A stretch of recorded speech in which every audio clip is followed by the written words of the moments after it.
Hi, I'm Catherine, and I'm a volunteer here at Congressional Cemetery, and I wanted to welcome you to the cemetery and take you on a little tour around the cemetery. It was first started in 1807, and the original part of it was actually 4 acres, and it has since grown to over 34 acres, about 32 and a half acres, and so it's pretty significant in size. It was started by the Washington Church burial grounds, and it then became Congressional Cemetery, and we'll explain a little bit more as we go down. Got a little helicopter going over. I'm going to also go through and point out ones that I really enjoy, the markers of the people that are the residents at the cemetery. It's a really, if you like history, I highly recommend you come down when we're back in service, when this fun time in our world is happening. Okay, I just want to make sure. The other part is we're going to be walking around, and you'll notice that we will be walking on the grounds as well in some of the grave sites, and I actually think it's a way of us visiting them and the residents that are here.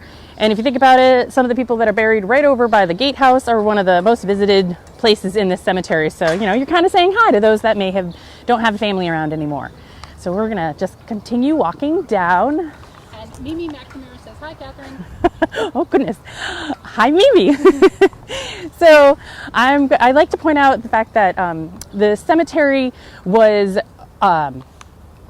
it was around, but then it came back to life after some disrepair, and came back to life because of the canine corps. So you're going to see some dogs as we're walking around.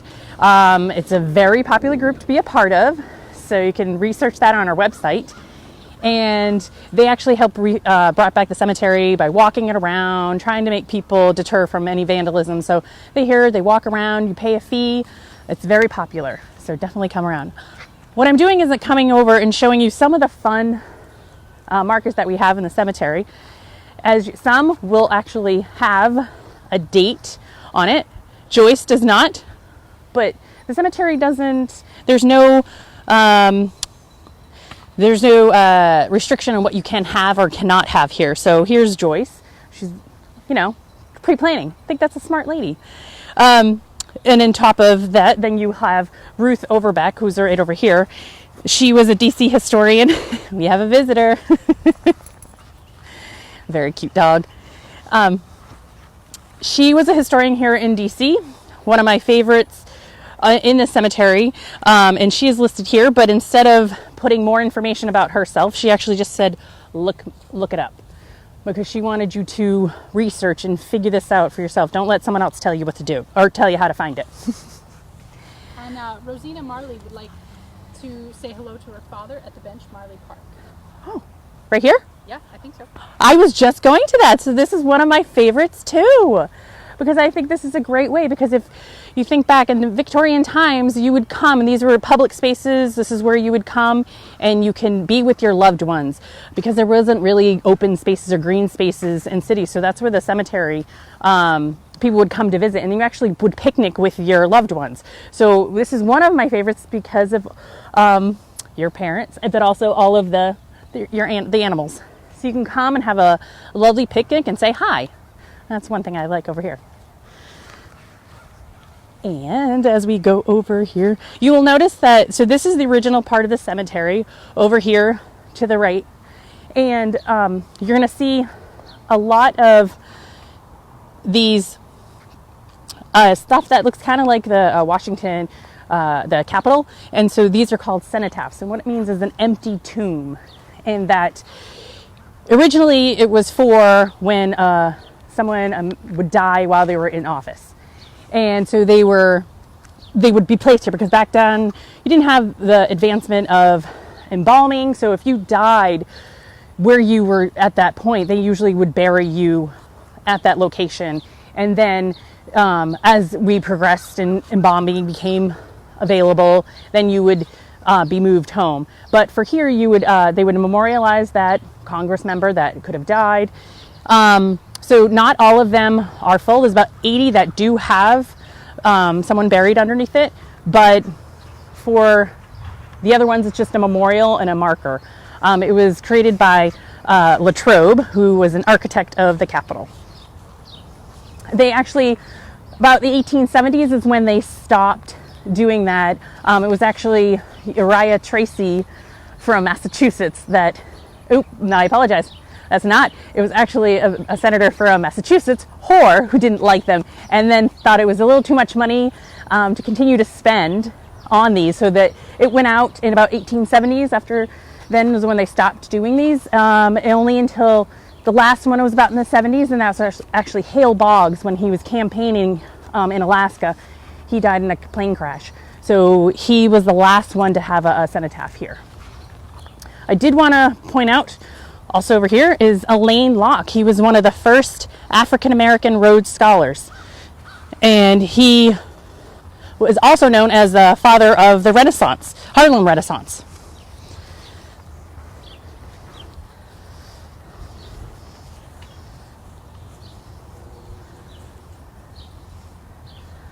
It's a really great memorial to him.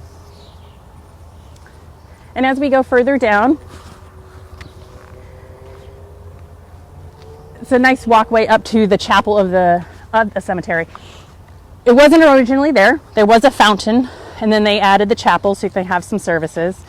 And you can have, we still use it to this day, often have things like our book club. It's called Tombs and Tomes. It's very entertaining, and we read a lot of fun books. I think you have to have a sense of humor too to be a part and volunteer. This is a very great, welcoming cemetery. So that's why I like to come and enjoy. So not only do we have the book club, we also have 5Ks here. My favorite is actually Dead Man's Run, and since October, obviously. October 3rd, sorry. It's October 3rd, and it's one of the most fun 5Ks in this city, I feel, because actually you can wear a costume, you run in the cemetery a little bit, then you run along the Anacostia Trail, and then you come back, and then you can just have a little party with the other participants. My favorite costume one year was actually the Washington Monument under construction. This gentleman had created this whole thing and then he put lights all around, and he had cardboard, so every time he was wanted, you could hear him kicking that cardboard behind. So he's one of my favorites. Another marker over here that I do enjoy is Charles Fowler. He was a writer, educator, and spokesman and advocate for arts education. This is just a very unique way to have a marker, and I think that's shows character for the cemetery. Congressional Cemetery is actually prior to Arlington Cemetery, about 70 years prior.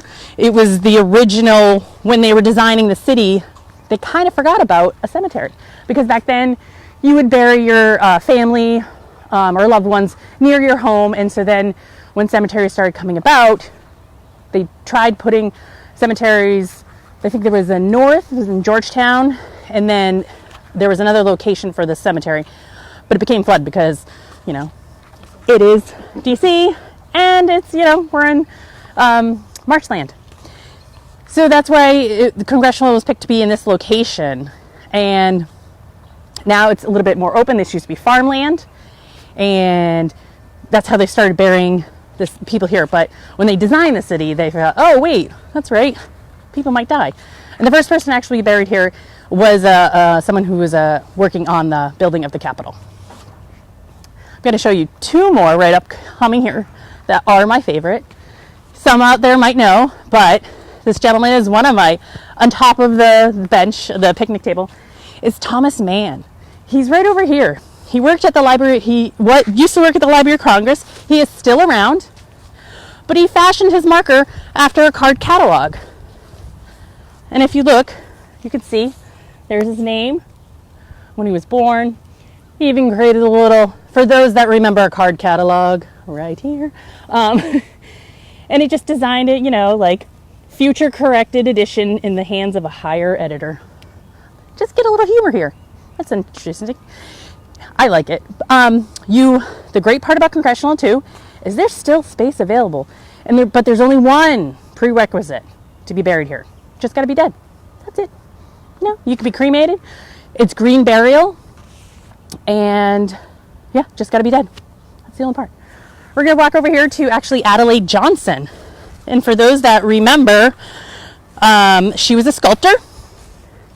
She is buried right here I find it a little interesting. She was the sculptor. She was the one who did the sculpture of Elizabeth, Susan B. Anthony, Elizabeth Lucretia Mott, and Elizabeth Cady Stanton. And she created that. They often call it 3 Women in a Tub, but it was dedicated and given to the Capitol. And it actually was only there for a day. And then they put down the basement. And then about 70 years later, it has now been brought back up and fully displayed. But this is the woman that sculpted that, Adelaide Johnson. So then we're going to continue off. Another fun program that the cemetery offers is actually Cinematary. It's really fun. We've done The Birds, we've done Stand By Me, we've done Young Frankenstein. You come and you just picnic and then watch a movie. And who doesn't like a movie? On top of that, next Friday, we're actually having dinner here at the cemetery. The tickets are on sale. It's 7 p.m. 6:30. It's 6:30? It's open at 6:30. It's open at 6:30, so next Friday. So check on our website to get more information about that, because I think you'll like it. So as we come around, the one thing, in addition, is that about the cemetery is the beautiful greenery, and how in the springtime, for those DC people, this is actually cherry blossoms. So it's gorgeous to come down and see all these trees full and in bloom, and it's actually less crowded than down by the tidal basin. We'll just walk down here, and I'm going to bring you to John Philip Sousa, who was known as the March King. And every day on his birthday, the Marine Corps will come to the cemetery and play his songs, and there's cake and there's a celebration, and they come to represent and honor John Philip Sousa. The fun story about John Philip Sousa, his father was a musician. He was born here, lived close by. His father was a musician. At age 13, he ran away to the circus, but his father caught him, and then he enlisted into the Marines. And then he became the band leader for the Marine Corps for about 12 years. But if you know, any songs from like the 4th of July, Memorial Day, John Philip Sousa probably, mostly wrote that. But this is he's here as well as his family. What happens often is sometimes people will leave a baton. They'll place a baton on his marker. It's really nice. Just come down through the gates, march down, and it's really nice. And as we continue down the path, I'm going to bring over, show you Lantos, Thomas Lantos. He was one of the only surviving Holocaust to be in the Senate, and he is located right over here. And what I like about traditions is that if those that may not know, you'll see all these rocks. And actually, this is a Jewish tradition. It signifies that to the person that they have visitors, that someone has been here to visit them, instead of the flowers. So you put a rock here just to indicate that you're saying hi and you're coming to, pay your respects to them. So we're going to go right around here.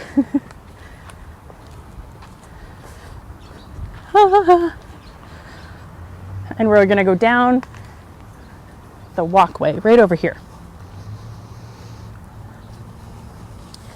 So this is the 9/11 Memorial Walkway. Again, cherry trees, so you can come here and enjoy this gorgeous welcoming space. This is when I started coming here. I was actually dog sitting for someone, and a dog named Buck, and I would take Buck for the walks down here. And in the winter time, all seasons, the cemetery is just beautiful, and it's just very welcoming and warm. And as you take this walk, especially in the winter time, it's just lovely to see how far you can, and then in the springtime, how much you can see just the trees. I also wanted to point out too is, if you're so inclined, you can also get a brick on the memorial walkway. It's very nice if you want to get back to the cemetery. So as we go down, I'm so used to being like, oh Hey, yeah, right. Aren't we close together? As we walk down, well, we're going to come to a totem pole. And this was originally supposed to be at the Pentagon as a memorial to those that died on 9/11 at the Pentagon. And they kept it here at the cemetery just as a holding place until they could put it at the Pentagon. But then it realized that it seemed better to be here, and it was a great space to be in and to enjoy, and people really enjoyed having it here. And so as you walk down the pathway, the totem pole comes into view.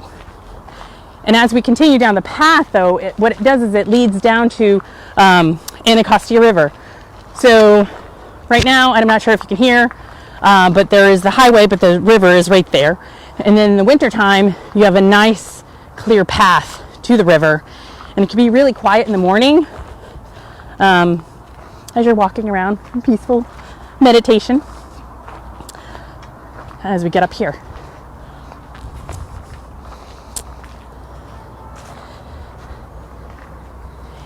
And since I've started coming here, as you can see, the totem pole is displayed here. There's more information behind us on a placard. As I started coming here, I've discovered that two of my friends actually have relatives that are buried here. One has a relative that is down past here on the right. Another is my friend's great-great-great-grandmother, Alice Mulcahy. And she was a real feminist back in the day, wrote a book about sex education, and she's actually buried down here at the corner. It's very fascinating. The city is so small. I want to point out too, as we go this way, is talk about Belva Lockwood. And we're going to stand here in the shade too. Belva Lockwood was one of the first women to actually run for president on the ticket, and she ran twice. Unfortunately, didn't win, but she did get 4,000 votes. And even not being able to vote herself, she still got 4,000 votes, and I thought it was pretty significant for that time period.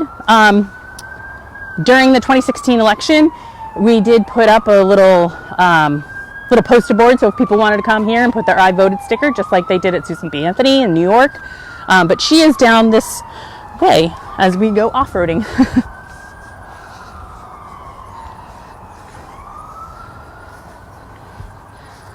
And you'll notice there's a lot of hills, because we're high, but then we go low down to where the water is. So there's like different elevations. As I'm asking myself.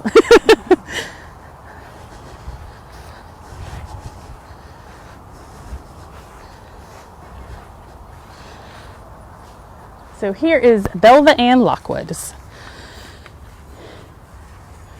Now a fun thing that the cemetery does is actually called Soul Strolls, and it's every October.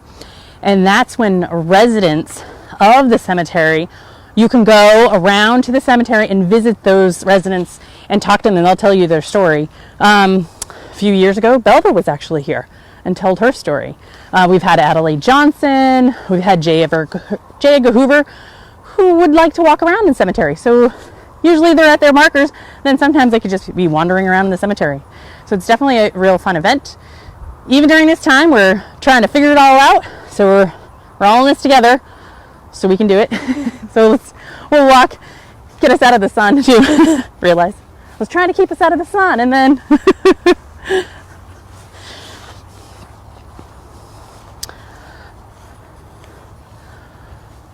another good thing about the cemetery too is they have beehives, and the beekeepers have their hives here, and they come and let the cemetery lets the beekeepers have their hives here, and then when it's time to harvest, we harvest that honey and we actually sell it. It's quite tasty and fun.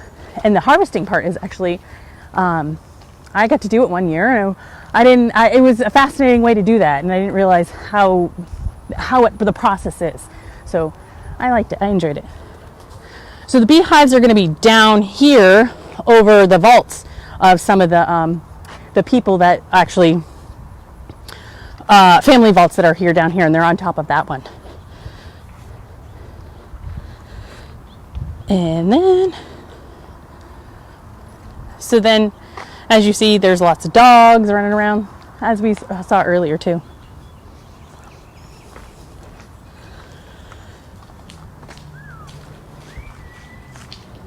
And talking about pandemic, the cemetery actually also has a lot of people who died during the Spanish flu in 1918. And so they're mostly buried down here to the right-hand side.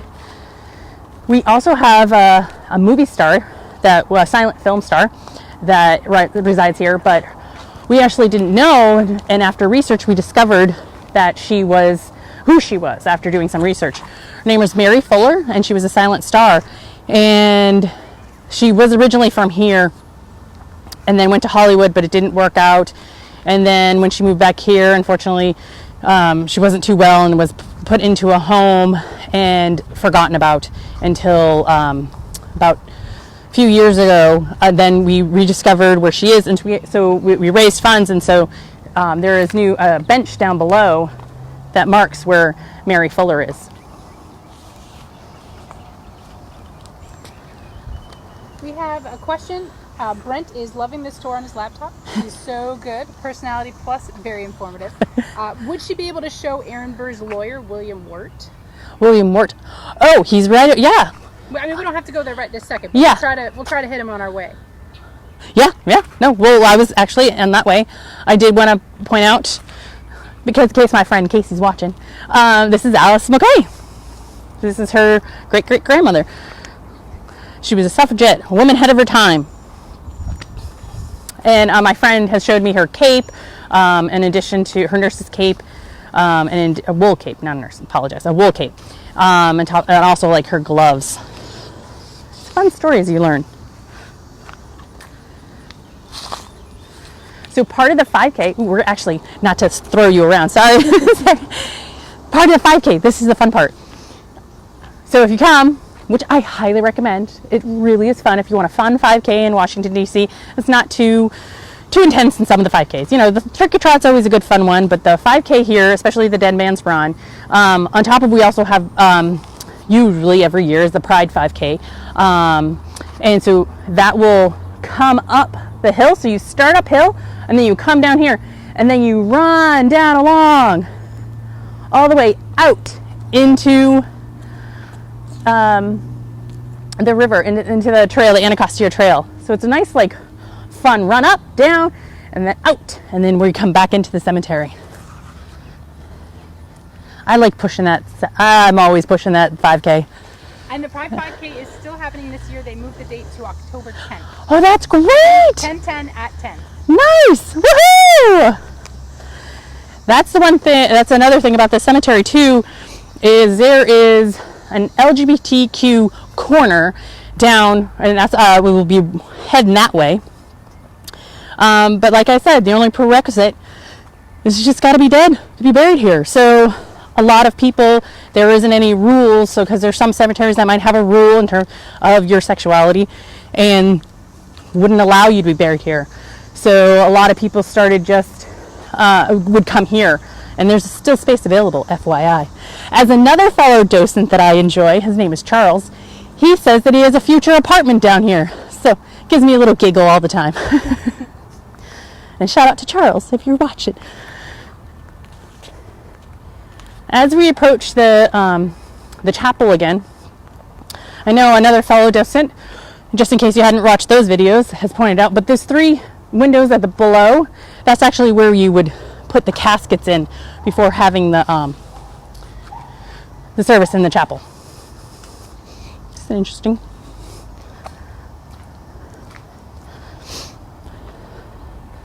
So we've kind of done a circle around. We're going to come down here.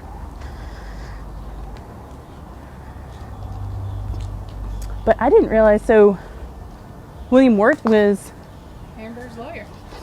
Wow. I know, the things you learn. Things you learn. I mean, I was one of those people that totally was watching Hamilton last week on Disney Plus. So, you know. I don't think William Wirt made it into No. He did not.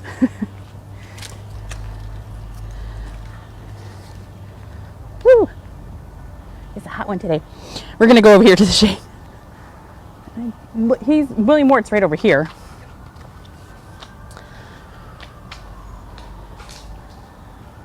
And we can stand.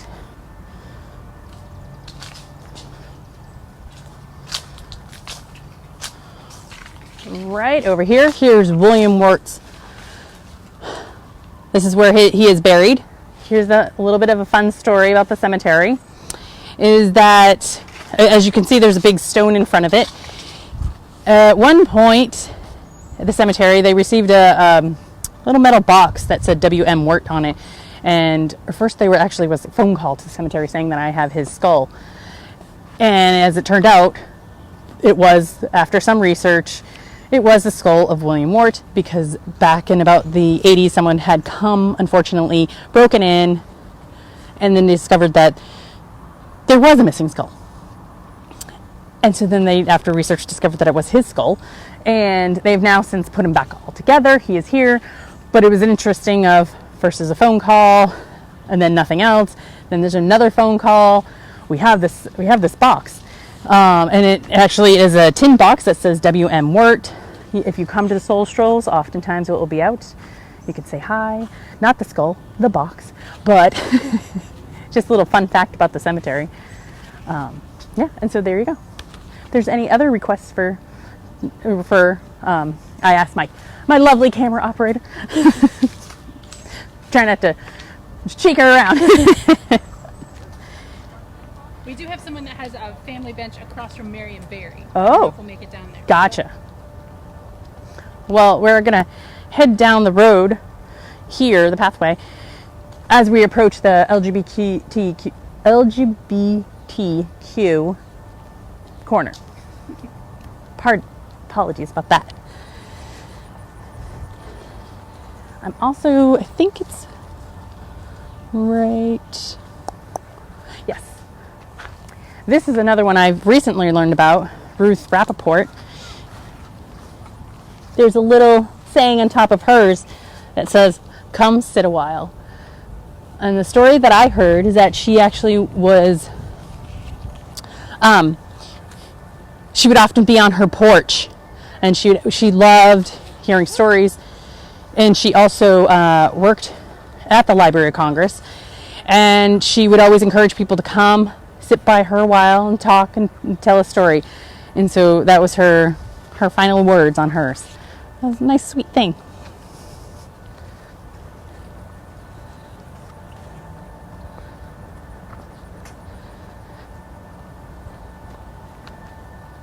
It's definitely beautiful. I was in my own world right there. You just walk down, and the beauty of the cemetery is what gets me all the time. And the little pathways and the nooks and crannies, which I really do enjoy. And to give you perspective too, that is the original part of the cemetery, that 4 acres right over there. And then it's now opened up to all of this. And as we come down, you'll see some trees with some benches. It's giving me good ideas. I feel like, what do I want? My final. And I think I like the bench idea the best. That or a picnic table, because I want people to come say hi to me. I mean, as we say, I'm a future resident, so as it says on our shirts. And we will talk about you. I did want to point out right here, this is Barbara Giddings. She is considered the mother of the gay rights movement. She is buried here with her partner. It does say, "Gay pioneers who spoke truth to power. Gay is good." That's beautiful.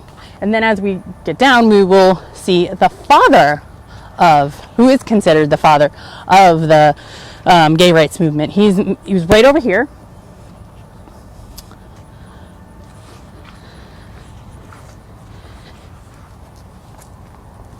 It's Franklin yes. Franklin, he's considered the father of the gay rights movement. Then that switches as we turn around to over here.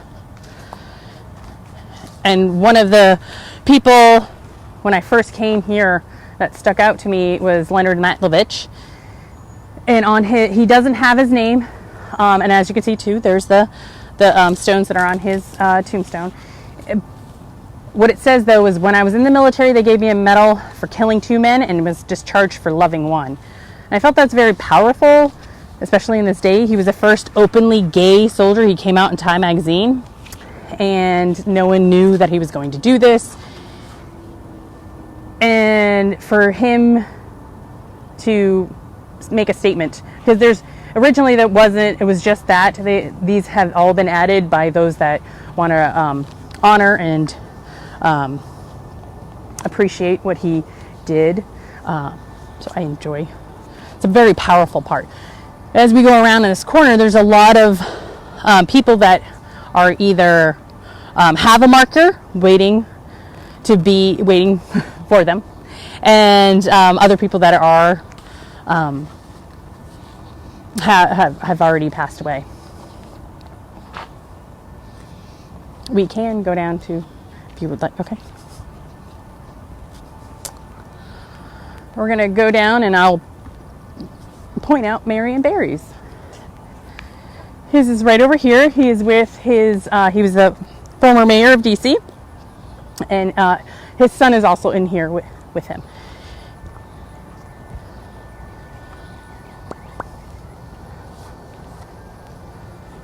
Here he is.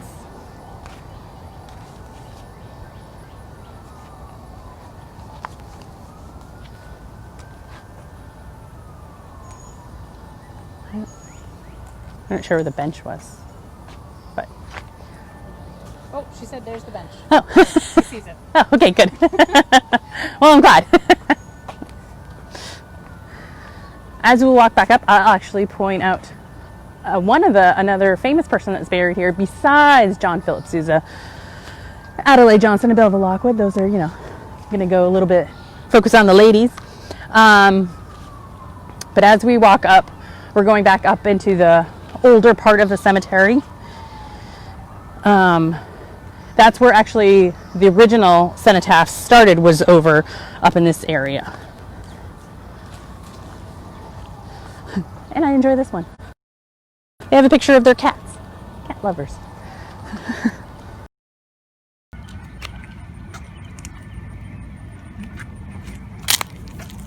It's trying to be nice to think about those that I'm pointing out, so in case we know any of those people, they're watching. Like, I like it. Oh, I do want to point out, right over here too is Clive Tolson. He was a friend of J. Edgar Hoover. That pink stone right over there. Were you going to say pretty one?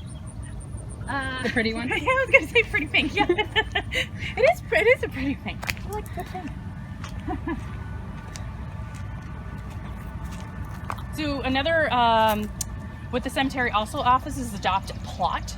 So oftentimes family may have moved away or are no longer around. So the cemetery offers that you can come and adopt a plot and then maintain it. So as you can see, a lot of these plots over here have just regrown after some love and care from other people that definitely love, that have a green thumb. I've been told I have a black thumb, so I'm okay with not doing plants.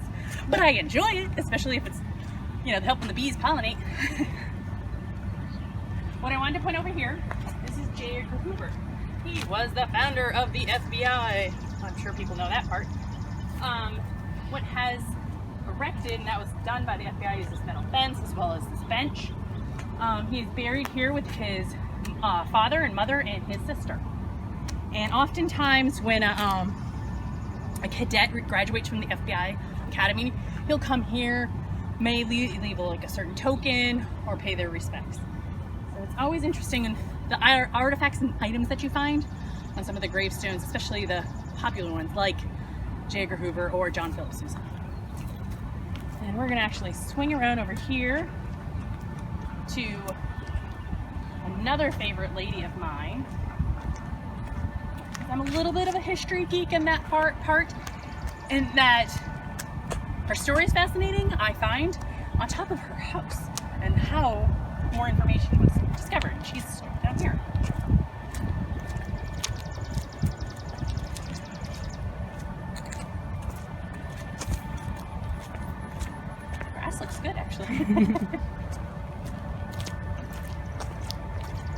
Mary Ann also oftentimes will has made appearances at the Soul Strolls, so that's always a good person to visit and meet.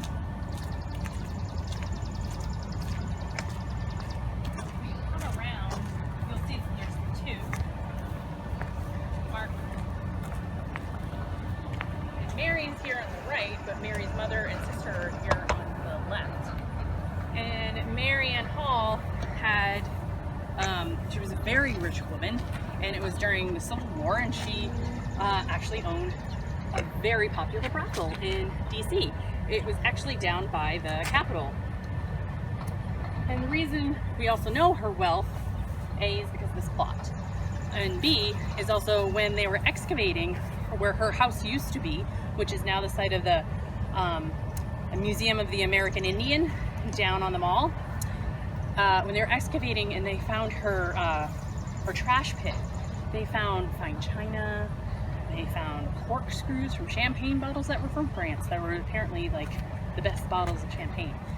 So, and they discovered that, and only someone with today's total, I believe, is about 2 million, is like her worth. So she was a millionaire during that time. She's a fascinating lady. I first learned about her too when I was taking tours around here, when the cemetery actually had audio tours, and so it was actually Whoopi Goldberg that told me about her. So I was like, hey Whoopi, tell me a little bit about Mary Ann. So as we get back up to the main part,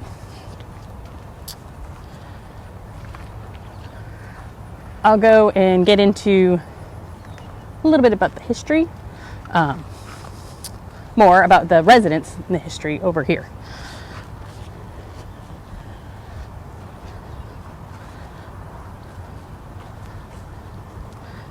It's always hard not to off-road too much, right?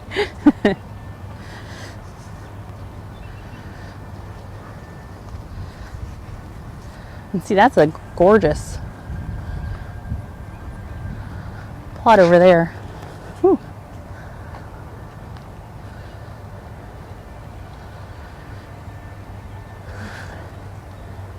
You'll see that some of the different types of, there are different types of tombstones.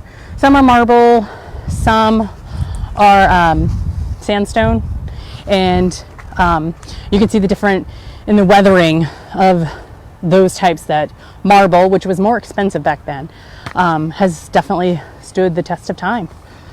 And you can't, like, when you look at stuff, you're just like, wow. There's a lot of markers actually in Boston. I've seen that when you go look near where like Paul Revere is.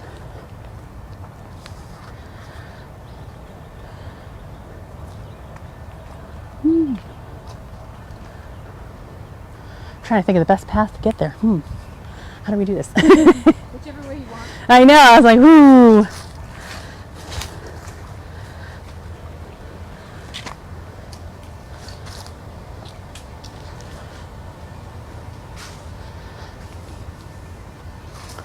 Other events too that the cemetery does are a concert in the chapel.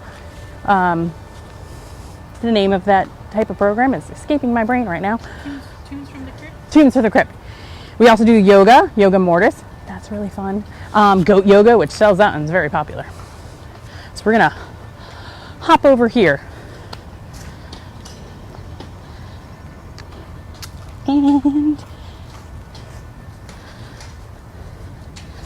pop over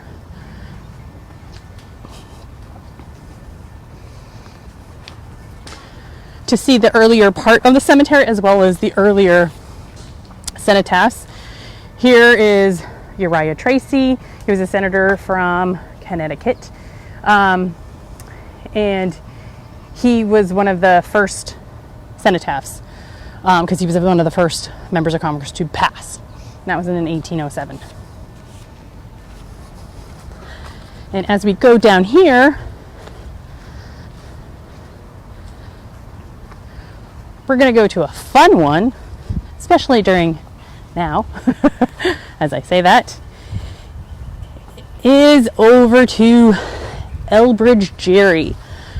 So he is one of the signers of the Declaration of Independence. He's the only one of the signers of the Declaration of Independence. He is the only one that's buried in Washington, D.C. This is where he is. He also became famous because he was a senator from Massachusetts that started to draw lines and redistrict the parts of Massachusetts in his district so that he can get the votes. So then when an article came out and they actually showed on a map how that redistricting was happening, it looked like a salamander. So then people were then saying that had a salamander, and so then that's how it became gerrymandering. And this is the gentleman that it came from.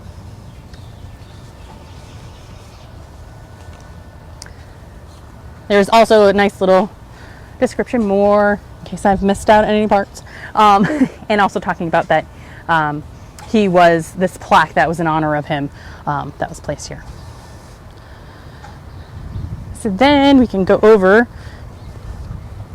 Oh, it's a nice breeze over here.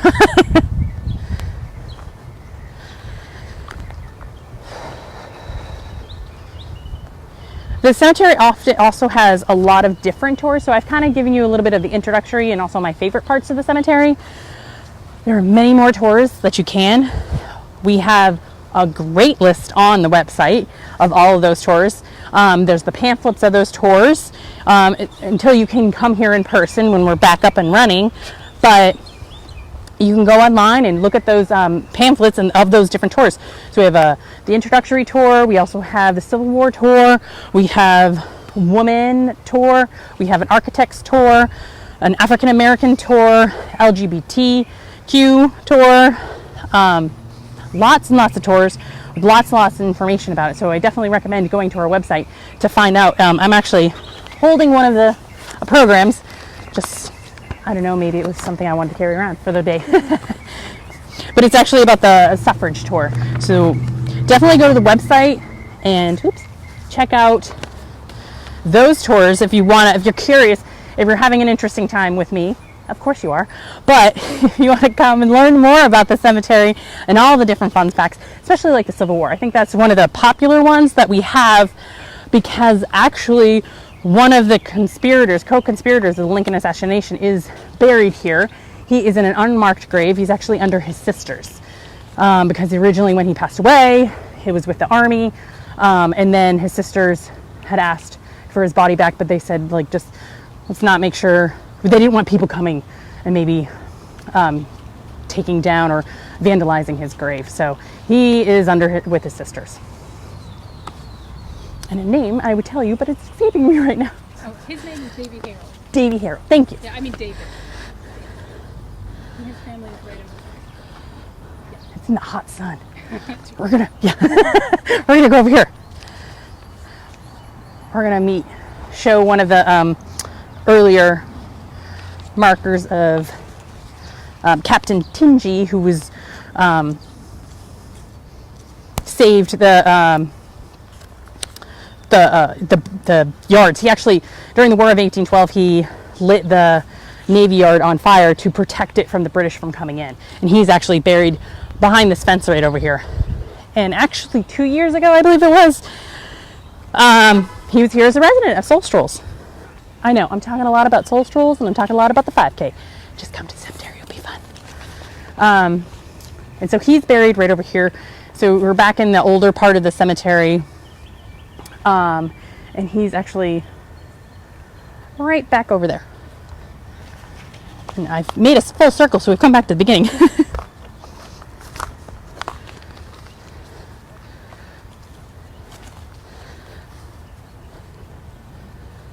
And then if you can get a shot too, which you probably already have, but you can see the row of the cenotaphs, and now I know where I was going to take you. Back this way. Back in the sun, sorry. I was going to show you some vaults. So as you can see, there's a vault over here. This would be a family vault where you can have many of your loved ones buried there. As well as when you would buy a plot, you would see how many you could fit, and then you would have those people that are buried there.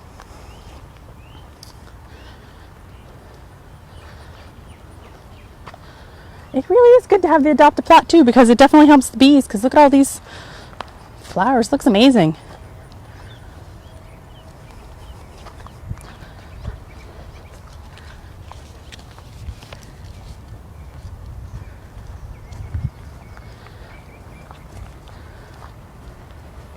Where I'm going right now is actually the public vault.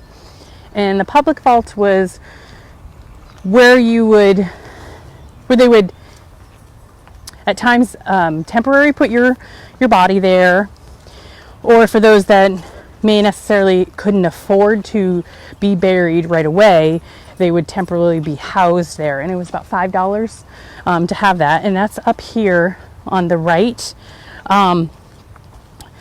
The cemetery still uses it to this day. We don't have to hold bodies any longer also. But the public vault is right over here, and the cemetery uses it often for any educational activities or any events that they're going to have, like soul strolls or talking about it. We can go over here so you're in the shade too. There's been famous people that have been hanging out here. One of them actually is Dolly Madison. She hung out here for about 2 years because unfortunately her son bankrupted the family and there was no money for her to have a burial. So she sat here for 2 years until her friends across the way they kind of decided to take her out of the public vault and put her in with them until they could raise the funds to have her raise the funds until they could have her brought back to to have her moved back to be with her husband. So that's one of the famous residents that were hanging out right here. And we can go back up this way. And any local people in the area that it might be watching too. This is the Gadsby Tomb family vault, and there's actually a tavern in Alexandria that's they're related to. Little marker there talking a little bit more about it.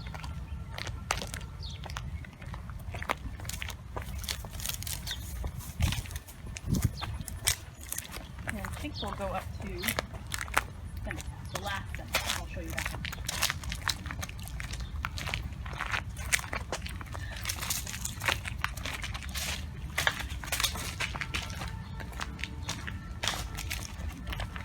Everybody's inside enjoying some nice AC in this hot day. Or you can just be like me, be under a tree and have some shade.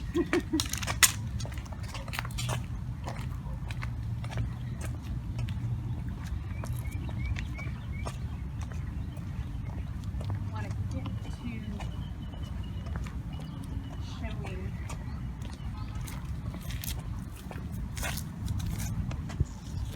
Hale Boggs, who's the last person. But also show you that there's 4 sides to the cenotaph, because the thought was that you can use it all and that would be that memorial. But then as I said before, it went out of practice.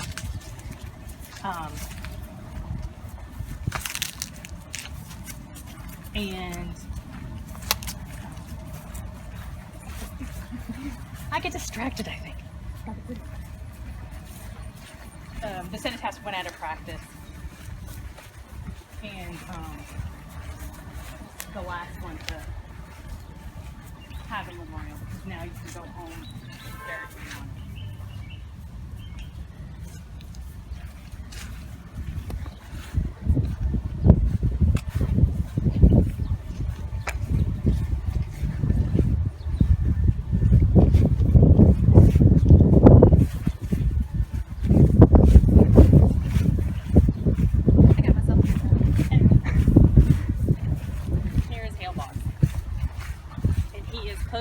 Actually, it was the Speaker of the House, Tip O'Neill, that wanted to make this happen, and so here he is marked to him, and Tip O'Neill is actually right over here.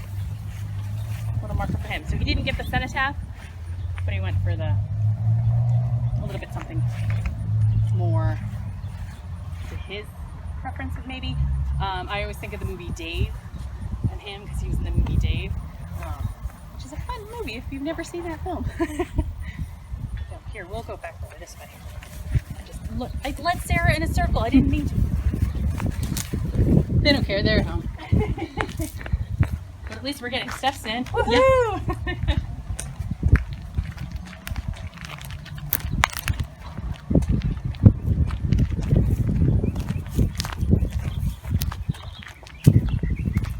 Not so bad on the side. I have that breeze.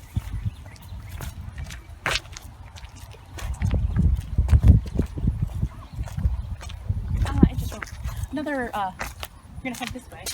If we were talking about the Civil War earlier, I'll bring you to another Civil War person that some may have heard of.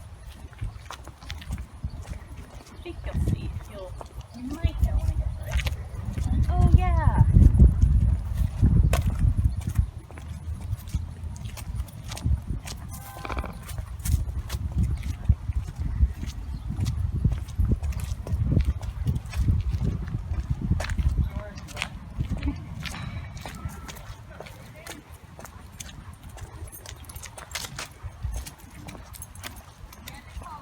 Dogs really have such a lovely place.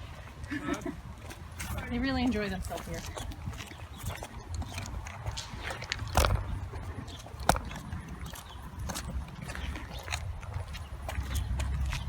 We're gonna come in.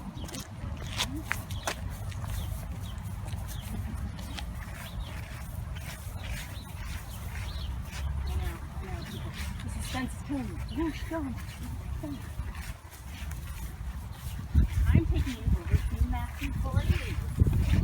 He is a famous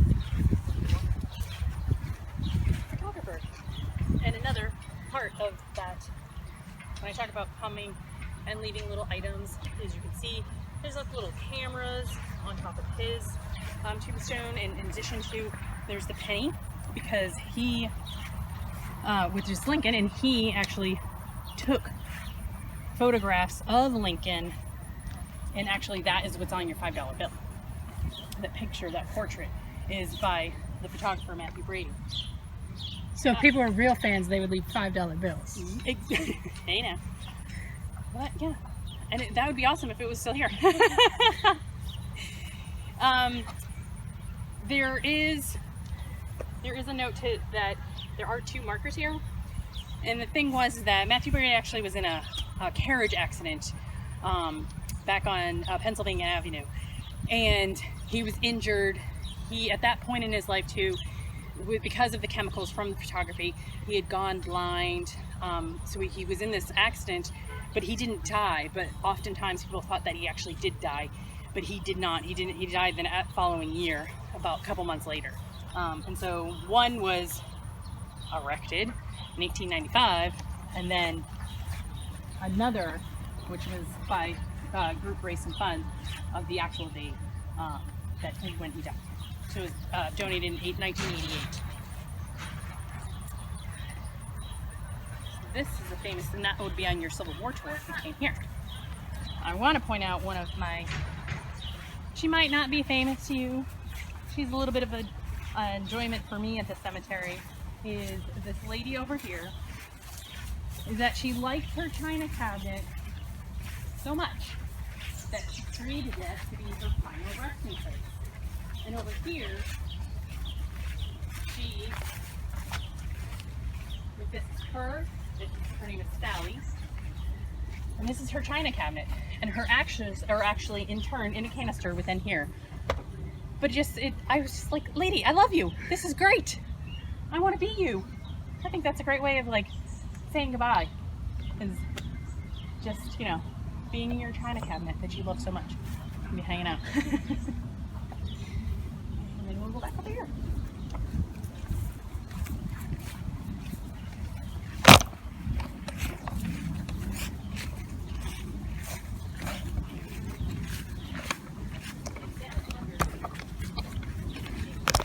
You want to stay in the shade?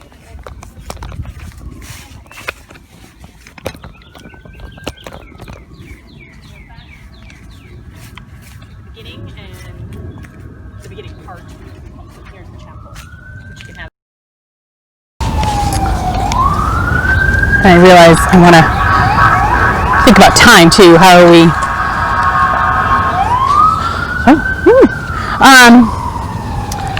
Yeah, that's pretty much been the cemetery and the residents and the people. So I highly recommend you coming when we are back open. Check out our website. Again, next Friday, that dinner, 6:30. You go, it's next Friday, the 17th. Go on our website and look for tickets to get that. We are practicing the social distancing and all the rules and mask wearing. I do have my mask, but we've been keeping a distance apart. But definitely check out our website more. Look at those pamphlets. Look at the different tours that are available. Just check it out. Sarah's done a great job. I know I keep pointing to her and she's probably like, no, but I think she's fabulous. And she's done a lot of great things with the pamphlets and added to them to more information. So definitely check out that, check out the tours, and investigate and be curious about the cemetery, because this is a welcoming place and you're coming to visit and see people. And that's kind of what the cemetery is back about. You know, Victorian times is like coming and resting and visiting and being at peace. So I think that's it. And I just want to say goodbye. Stay safe. Wear your mask. Bye.